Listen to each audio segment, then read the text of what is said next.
1941 წელი გერმანული ჯარები ლვოვს უტევენ. წითელი არმია ქალაქს ტოვებს. ჯართან ერთად ქალაქიდან გარბის საბჭოთა ხელისუფლებაც. რამდენიმე დღის განმავლობაში წითლების გაქცევიდან გერმანელების შესვლამდე ქალაქში ძალაუფლების ვაკუუმია და ამ დროს ხალხი ქუჩაში გამოდის. ლვოვის საბჭოთა კავშირს მხოლოდ 2 წლით ადრე მიუერთეს. გასაბჭოების 2 წლის განმავლობაში NKVD აპატიმრებდა და ხვრეტდა მღვდლებს, ინტელიგენციას, ნაციონალისტებს, ათასობით ლვოველი, პოლონელი და უკრაინელი ბანაკებში გაგზავნეს. ანადგურებდნენ ძველ სკულპტურებს და მათ ნაცვლად სტალინის და ლენინის ძეგლებს დგამდნენ.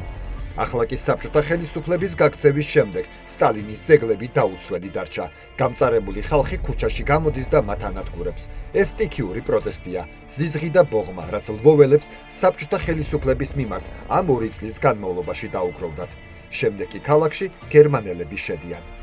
ლვოვი 1941 წელი. ისტორიული კადრები, როგორ ანადგურებენ უკრაინელები საბჭოთა სიმბოლიკას.